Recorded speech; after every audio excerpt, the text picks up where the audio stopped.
सो इस next part 7 में हम लोग डिस्कस करेंगे कि हमारे पास इंपॉर्टेंट ओलिगोसैकेराइड्स। ओलिगो का मतलब है कि यहाँ पे मोर देन 2 जो है वो अब डाई नहीं, ये 3 to 10 मोनोसैकेराइड्स से मिलके बनेंगे जिनके दरमियान में ग्लाइकोसिडिक बॉन्ड होगा और इनमें से बहुत से ऐसे होंगे जिनको ह्यूमन एंजाइम्स जो हैं वो डाइजेस्ट नहीं कर सकते। बायोमेडिकली क्या इंपॉर्टेंस है, जब हम डाइजेस्ट नहीं कर पा रहे हैं तो इंटेग्रल मेम्ब्रेन प्रोटीन्स है, ताकि मेम्ब्रेन देखो ना, डाइजेस्ट नहीं कर पाएंगे तो मेम्ब्रेन्स डिजॉल्व नहीं हो पाएंगी, तो एक एडहेरेंट एक कवरिंग प्रोवाइड कर देंगी जो कि बहुत स्ट्रेंथन होगी। ठीक है, तो एक्स्ट्रा सेलुलर सर्फेस पे प्रेजेंट होते हैं in the formation of glycolipids और प्रोटीन्स, वही जो मेम्ब्रेन कॉन्स्टिट्यूएंट्स होते हैं उनको बताते हैं। फिर पॉलीसेकेराइड्स भी हम इसी में देख लेते हैं। पॉलीसेकेराइड्स को हम ग्लाइकन्स भी कहते हैं। पॉलीसेकेराइड्स के हमारे पास 2 पार्ट्स होते हैं, होमोपॉलीसेकेराइड्स एंड हेटेरोपॉलीसेकेराइड्स। होमो जो एक ही कार्बोहाइड्रेट, एक ही जो है कॉन्स्टिट्यूएंट से, एक ही मॉलिक्यूल से मिलके पूरा कार्बोहाइड्रेट बना होगा, वो हम उसको कहेंगे पॉलीसेकेराइड कहेंगे। स्टार्च में क्या स्टोरेज कार्बोहाइड्रेट प्लांट्स में स्टोर फॉर्म होती है और इसमें मेन फॉर्म कार्य यानी इंसान जो है, हम लोग जो है जिस फॉर्म में कार्बोहाइड्रेट को इंजेस्ट करते हैं अपनी बॉडी में, वो स्टार्च ही होता है। ठीक है, स्टार्च के हाइड्रोलाइसिस से ही हमें बहुत सारे अपने कार्बोहाइड्रेट्स मिलते हैं। तो स्ट्रक्चर जो है उसमें हमारे पास स्टार्च में 2 तरह के यूनिट्स होते हैं। अल्फा डी ग्लूकोज के काफ़ी सारे लार्ज नंबर प्रेजेंट हैं और इसको हम ग्लूकोसैन और ग्लूकैन भी कहते हैं। बेसिकली स्टार्च के अंदर 2 मेन चीज़ें हैं, अमाइलोज एंड अमाइलोपेक्टिन। अमाइलोज जो है वो एक स्ट्रेट चेन जो है वो प्रेजेंट होगा पार्ट, और जो अमाइलोपेक्टिन है वो ब्रांच्ड फॉर्म में है। अमाइलोज को अगर आप यहाँ देखें तो वो कह रहे हैं form by attachment of C1 and C4, यानी स्ट्रेट चेन लिंकेज में सिंपली C1 और C4 जो है वो 2 कार्बन्स आपस में अटैच होंगे ग्लाइकोसिडिक बॉन्ड्स के थ्रू, और इसमें अमाइलोज में 50 to 5000 जो है ग्लूकोज यूनिट्स अटैच हो सकते हैं। और ये एक स्टार्च का 50 to 20% मैस तो यही बना देता है। आप देख सकते हैं बिल्कुल एक लीनियर, एक स्ट्रेट चेन में अटैच है, कोई बीच में ब्रांचिंग नहीं है, 1 और 4 लिंकेज बना हुआ है।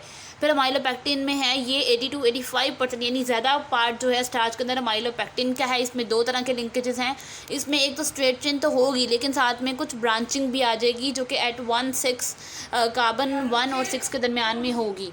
यहाँ देख सकते हैं डायग्राम में ब्रांचिंग आई हुई है। हाँ, स्ट्रेट चेन जो है वो उसके अंदर 24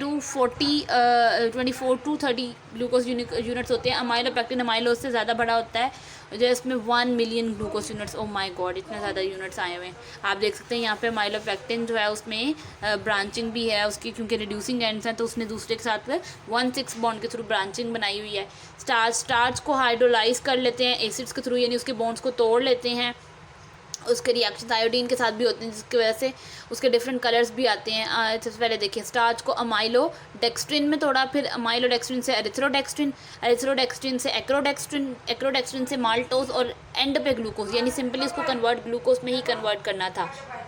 देन जो हमारे पास action of enzymes on starch है, स्टार्च को हाइड्रोलाइज करने के लिए एंजाइम्स आते हैं अमाइलेजेस। ठीक है, जो कि हमारे सलाइवा में भी हैं, हमारे पेंक्रियाटिक जूस में भी हैं, जहाँ पे स्टार्च की डाइजेशन होती है। ये जो हमारे अल्फा अमाइलेज हैं ये स्टार्च को हाइड्रोलाइज करते हैं, इनसे माल्टोज, माल्टोट्राइज और डेक्सटिन्स वगैरह निकलते हैं। अब हमारे पास डेक्सट्रेंस क्या होते हैं?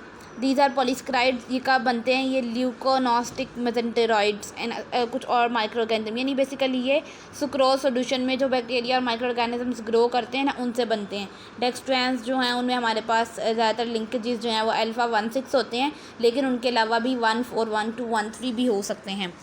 डेक्सट्रेंस जो है वो मेडिसिन में बड़ा इंपॉर्टेंट याद रखना है, ये बड़ा इंपॉर्टेंट MCQ है। प्लाज्मा एक्सटेंडर या शॉक, हाइपोवोलेमिक शॉक आपको पता है, जिसमें बॉडी में ब्लड वॉल्यूम जो है या वो जो है वो कम हो जाता है, तो वहाँ पे किसी भी ऐसी सीवियर इंजरी से रोकने के लिए उसको डेक्सट्रेंस देते हैं।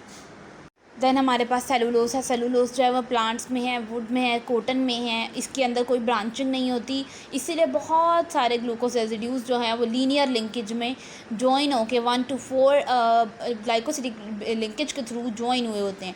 ठीक है, और ये एक रिपीटिंग डाइसेकेराइड, इसमें यूनिट्स जो हैं वो बहुत सारे पड़े हुए हैं और उसको हम कहते हैं सेलुबायोस। सेलुलोज जो है वो हमें फ़ाइबर देता है, हमारे डाइटरी फाइबर्स वगैरह, और फूड को बल्क प्रोवाइड करता है। फिर हमारी एपेटाइट, हमारी भूख को मेंटेन करना, उसको हमारी जो इंटेस्टाइनल पेरिस्टालसिस है ये, ठीक है, उसको मेंटेन करना, जो मूवमेंट होती है फूड की इंटेस्टाइन में से, उसके अंदर हेल्प करता है। सेलुलोज जो है वो ह्यूमन बॉडी डाइजेस्ट नहीं कर सकती बिकॉज हमारे पास वो एंजाइम नहीं है सेलुलेज। तो जो हर्बीवोर्स एनिमल्स होते हैं ना, उनके अंदर भी एंजाइम नहीं होता, लेकिन वो इसको क्यों डाइजेस्ट कर लेते हैं? क्योंकि उसके अंदर इंटेस्टाइनल माइक्रो ऑर्गेनिजम्स हैं जिनके अंदर कैपेसिटी है सेलुलोज को ग्लूकोज यूनिट्स में तोड़ने की, और एक बार अगर वो सेलुलोज ग्लूकोज में टूट गया देन उसको इजीली डाइजेस्ट किया जा सकता है।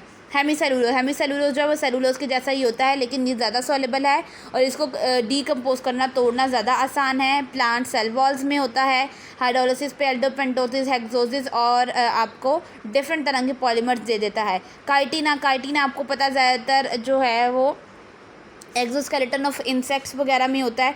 और सबसे मेन इंपॉर्टेंट आपने बात याद रखनी है, इसका मेन रेजिड्यू कौन है? एन एसिटाइल ग्लूकोसामीन, जिसके लिंकेजेस β14 हैं, वो काइटिन में प्रेजेंट होता है। बहुत इंपॉर्टेंट MCQ है। और एक्सोस्केलेटन में होता है, इंसेक्ट्स की जो बॉडी की कवरिंग होती है वो बनाता है। मशरूम्स में है, ये आप लिंकेज देख सकते हैं इसका। ग्लाइकोजिन आपको पता है store form of the glucose जो है, जब हमें बॉडी में हम खाना खाई जा रहे हैं और हमें अभी काम नहीं कर रहे हैं, कोई एक्टिविटी परफॉर्म नहीं कर रहे हैं और ब्लड में ग्लूकोज लेवल ज़्यादा है, तो उस ग्लूकोज को स्टोर कर लिया जाता है in the form of glycogen. और वो स्टोर लिवर में होता है और मसल्स में होता है, और जब हमें एनर्जी की ज़रूरत होती है तो हमें वो ग्लाइकोजिन टूट कर ग्लूकोज से एनर्जी प्रोवाइड कर देता है। इसका दूसरा नाम एनिमल स्टार्च भी होता है। और इसके अंदर वही जो है अमाइलोपेक्टिन यानी ब्रांचिंग बहुत ज़्यादा हुई होती है। और उसके बाद ज़्यादातर लिंकेजेस लीनियर होते हैं, लेकिन कुछ हद तक उसके अंदर 1/6 ब्रांचिंग भी प्रेजेंट है।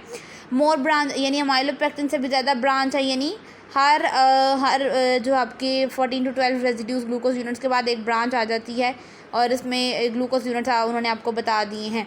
ये आप इसका स्ट्रक्चर देख सकते हैं किस तरह से उसके अंदर ब्रांचिंग आपको शो की हुई है। ब्रांचेस हैं, ये ब्रांचेस भी हो सकती हैं और आपके पास अनब्रांच्ड लेयर्स भी हो सकती हैं। ब्रांच जो है वो इनर लेयर्स होती हैं और अनब्रांचिंग जो है वो आउटर लेयर होती है, ठीक है। यानी स्ट्रेट चेन जो है वो आउटर साइड पे है और जो ब्रांच चेन है वो इनसाइड प्रेजेंट है। ये ब्लू डॉट जो सेंटर में है ये ग्लाइकोजेनिन है। ये ग्लाइकोजेनिन जो है ग्लूकोजिन सिंथेसिस के लिए प्राइमर है। अगर ये प्राइमर होता है देन ही आपका ये बनना शुरू होता है ग्लाइकोजिन मॉलिक्यूल। अगर ये प्राइमर नहीं मिलेगा तो वो जो UDP है वो अपने साथ ग्लूकोज यूनिट्स अटैच नहीं करेगी, और वो ये अटैच नहीं करेगी तो ग्लाइकोजिन सिंथेसिस नहीं होगी। इंसुलिन याद रखिएगा, इसमें फ्रुक्टोज मॉलिक्यूल्स जो है वो प्रेजेंट होते हैं। उसके बाद है हीट्रोपॉलीसेकेराइड्स में हमारे पास जो हैं वो ग्लाइकोसामिनोग्लाइकेंस हैं, जैसे इनके नेम यहाँ पे थोड़ा याद रख लें। Chondroitin sulphate, keratan sulphate, hyaluronic acid, मेटिन सल्फेट, हेपरिन, ये सारे ग्लूकोसामिनोग्लाइकेंस हैं जिनमें अमाइनो लिंकेज जो है वो प्रेजेंट है। फिर ग्लूकोकॉन्जुगेट जो सारी हमारी प्रोटीओग्लाइकन्स, ग्लाइकोप्रोटीन, ये सारी लिपिड्स वगैरह वो हैं। फिर म्यूसिलेजेस जो हमारी जो हमारी स्टिकी सब्सटेंसेस हैं, वेजिटेबल गम्स, पेक्टिन वगैरह वो। तो उसके बाद अब इनकी जो हम यहाँ पे हमारे पास ग्लाइकोसामिनोग्लाइकेंस वगैरह की डिटेल को हम in the next part discuss करते हैं।